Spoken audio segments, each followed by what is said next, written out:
নমস্কার বন্ধুরা, শ্রাবণীর পাকঘরে সবাইকে স্বাগত জানাই।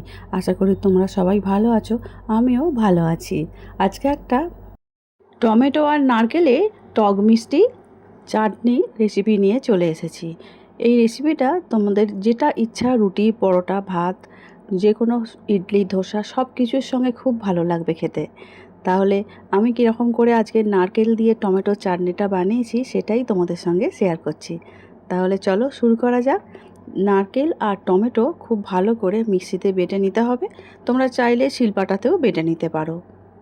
ভাত খাওয়ার শেষে অনেকেই চাটনি খেতে খুব পছন্দ করে, আমাদেরও সবাইয়ের খুবই পছন্দ।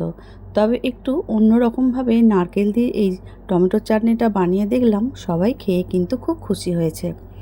বেটে নিয়েছি, তারপরে এবারে কড়া বসিয়ে দিয়েছি। কড়ার মধ্যে সামান্য সর্ষের তেল দিলাম, ওই 1 চামচের মতো। বেশি এখানে তেলের ব্যবহার করার দরকার নেই। আর চা চামচের 4 ভাগের 1 ভাগ দিয়ে দিলাম সর্ষে, দিচ্ছি 2টো শুকনো লঙ্কা আর একটা তেজপাতা, আর অল্প একটু থেঁতো করা আদা। সব কিছু একসঙ্গে খুব ভালো করে একটু ভেজে নেব। যখনই ভালো বেশ গন্ধটা ছাড়বে, তখনই বেশ কয়েকটা কারি পাতা এর মধ্যে দিয়ে দেব। কারি পাতাটাও ভালো করে একটু নাড়াচাড়া করে ভেজে নেব, তাহলে চাটনির গন্ধটা কিন্তু খুব ভালো আসবে। এবারে নারকেল আর টমেটো বেটে রেখেছিলাম, তার মধ্যে 1 কাপের মতো জল মিশিয়ে নিয়ে কড়ার মধ্যে দিয়ে দেব। দিয়ে দিলাম সামান্য একটু নুন। ব্যালেন্সটা ঠিকঠাক রাখার জন্য অল্প করে একটু আমি এখানে নুন দিলাম। আর দিয়েছি অল্প করে চাট মশলা। স্বাদ অনুসারে চিনিটাও দিয়ে দিতে হবে, কতটা টক মিষ্টি খাবে সেই অনুযায়ী চিনিটা দিতে হবে। আর এখানে আমি টক দইয়ের ব্যবহারটা করব, সেই জন্য টক মিষ্টি ঝাল ঝাল সব রকমই আসবে এই চাটনিটার মধ্যে। খুব ভালো করে নাড়াচাড়া করে নিলাম।